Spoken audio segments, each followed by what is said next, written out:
Happy Saturday, everybody. Hope you're having a good day today so far. So we're back with episode 2, Federalist Paper number 2, that we're going to read today. If you're watching this, I am still recording this a week in advance. I'm going to sit down and just record several of these so that I can just get them scheduled to be uploaded. If I don't have time to do it one week, it won't matter because it'll already be there. Since we're talking about our forefathers and history and how the Bible and God, was a big influence on the creation and establishment of our country, I wanted to read something. It really doesn't have much to do about the Federalist Papers, but it was still interesting. And it's about a man named Fisher Ames. He lived from 1758 to 1808. And he was a congressman from Massachusetts at that time. And he is the man who created in the Bill of Rights the First Amendment at the end, which reads, "Congress shall make no law respecting an establishment of religion or prohibiting the free exercise thereof, or abridging the freedom of speech or of the press, or the right of the people peaceably to assemble and to petition the government for a redress of grievances." Now, that's not why I brought him up. He has a lot to do with the establishment of our country, clearly. But the reason I brought him up is I wanted to read something that he wrote in an article in the Palladium magazine. This was September 20th, 1789. Now, we know we have a lot of issues with our public schools today, and they've just gotten worse. But clearly, it was an issue even in the late 1700s. He wrote, "We have a dangerous trend beginning to take place in our education. We're starting to put more and more textbooks into our schools. We are spending less time in the classroom in the Bible, which should be the principal text in our schools. The Bible states these great moral lessons better than any other man-made book." And then in 1801, he also wrote, "It has been the custom of late years to put a number of little books into the hands of children containing fables and moral lessons.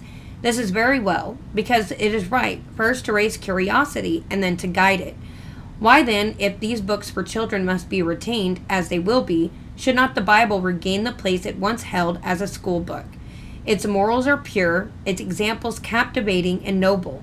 The reverence for the sacred book that is thus early impressed lasts long, and probably, if not impressed in infancy, never takes firm hold of the mind. One consideration more is important. In no book is there so good English, so pure and so elegant, and by teaching all the same book they will speak alike, and the Bible will justly remain the standard of language as well as of faith. A barbarous provincial jargon will be banished, and taste, corrupted by pompous Johnsonian affectation, will be restored."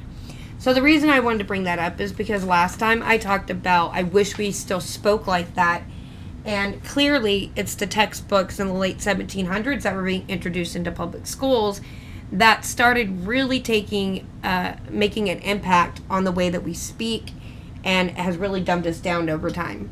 Okay, let's start with Federalist Paper number 2, Concerning Dangers from Foreign Force and Influence. And this is for the Independent Journal, and it was written by John Jay, to the people of the state of New York. When the people of America reflect that they are now called upon to decide a question which, in its consequences, must prove one of the most important that ever engaged their attention, the propriety of their taking a very comprehensive as well as a very serious view of it will be evident. Nothing is more certain than the indispensable necessity of government, and it is equally undeniable that whenever and however it is instituted, the people must cede to it some of their natural rights in order to vest it with requisite powers. It is well worthy of consideration, therefore, whether it would conduce more to the interest of the people of America that they should, to all general purposes, be one nation, under one federal government, or that they should divide themselves into separate confederacies, and give to the head of each the same kind of powers which they are advised to place in one national government. It has until lately been a received and uncontradicted opinion that the prosperity of the people of America depended on their continuing firmly united and the wishes, prayers, and efforts of our best and wisest citizens have been constantly directed to that object. But politicians now appear who insist that this opinion is erroneous, and that instead of looking for safety and happiness in union, we ought to seek it in a division of the states into distinct confederacies or sovereignties. However extraordinary this new doctrine may appear, it nevertheless has its advocates, and certain characters who were much opposed to it formerly are at the present of the number. Whatever may be the arguments or inducements which have wrought this change in the sentiments and declarations of these gentlemen, it certainly would not be wise in the people at large to adopt these new political tenets without being fully convinced that they are founded in truth and sound policy. It has often given me pleasure to observe that independent America was not composed of detached and distant territories, but that one connected, fertile, wide-spreading country was the portion of our western sons of liberty. Providence has in a particular manner blessed it with a variety of soils and productions, and watered it with innumerable streams for the delight and accommodations of its inhabitants.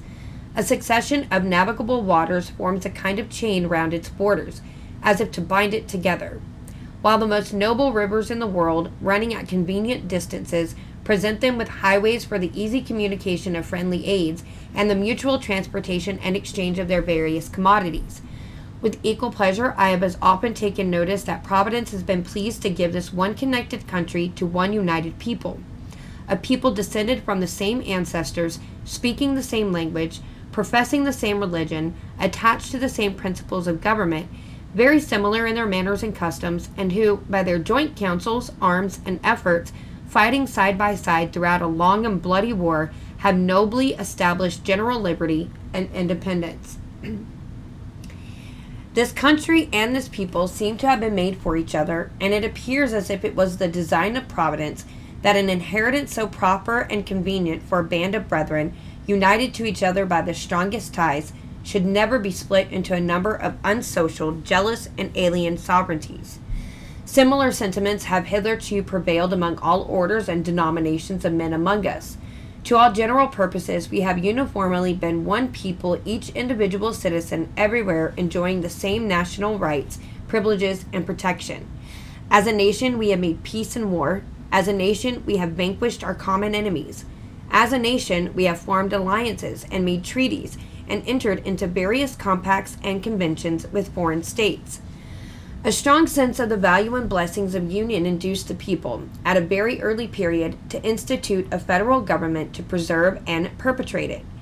They formed it almost as soon as they had a political existence, nay, at a time when their habitations were in flames, when many of their citizens were bleeding, and when the progress of hostility and desolation left little room for those calm and mature inquiries and reflections which must ever precede the formation of a wise and well-balanced government for a free people. It is not to be wondered at that a government instituted in times so inauspicious should on experiment be found greatly deficient and inadequate to the purpose it was intended to answer.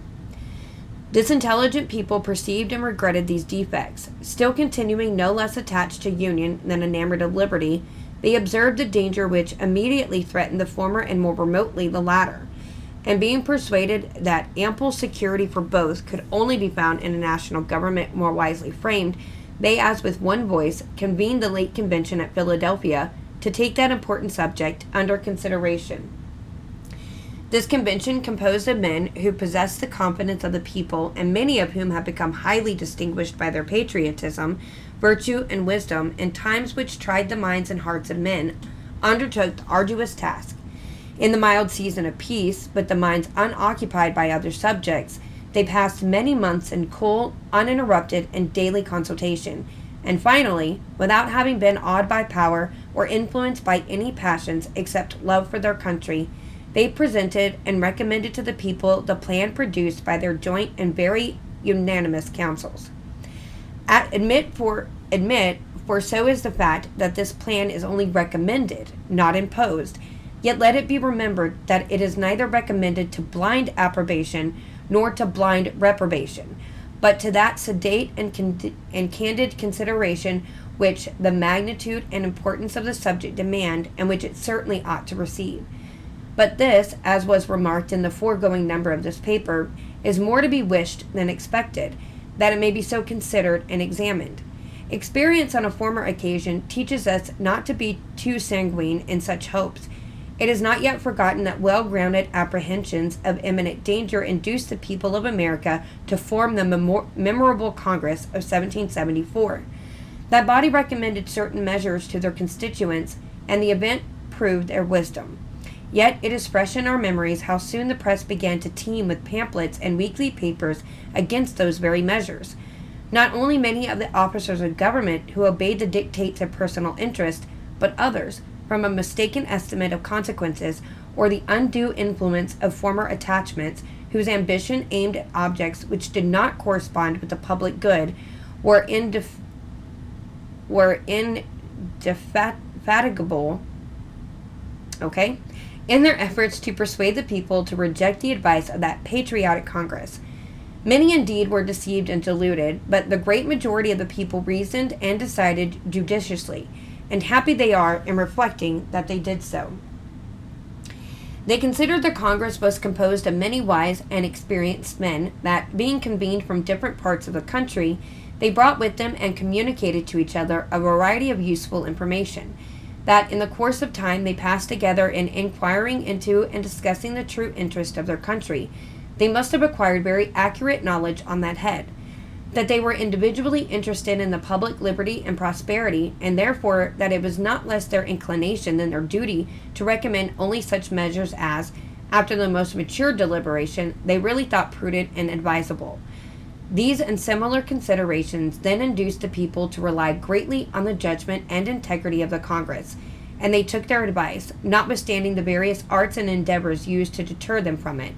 But if the people at large had reason to confide in the men of that Congress, few of whom had been fully tried or generally known, still greater reason have they now to respect the judgment and advice of the convention.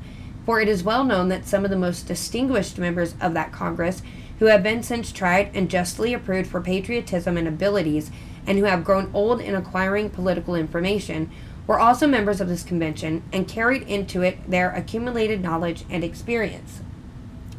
It is worthy of remark that not only the first, but every succeeding Congress, as well as the late convention, have invariably joined with the people in thinking that the prosperity of America depended on its union. To preserve and perpetuate it was the great object of the people in forming that convention, and it is also the great object of the plan which the convention has advised them to adopt. With that propriety, therefore, or for what good purposes, are attempts at this particular period made by some men to depreciate the importance of the Union? Or why is it suggested that 3 or 4 confederacies would be better than one?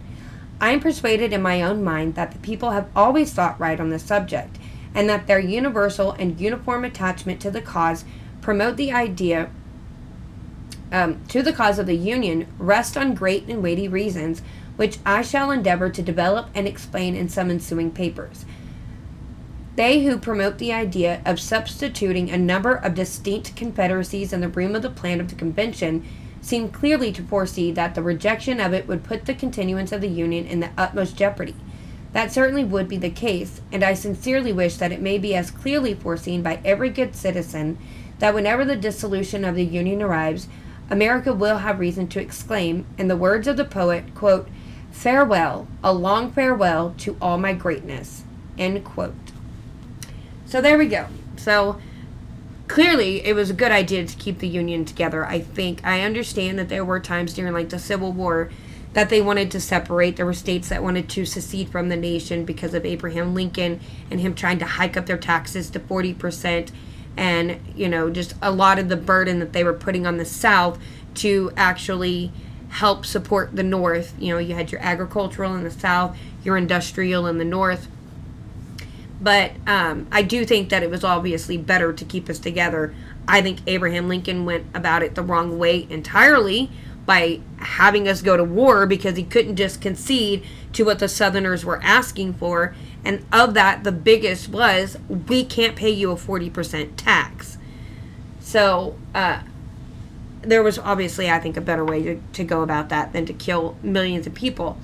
However, it worked. We stayed a union. We clearly became a really great nation. And we are that beacon on a hill for other nations. At least we were. I know that our hill is crumbling every day as we speak.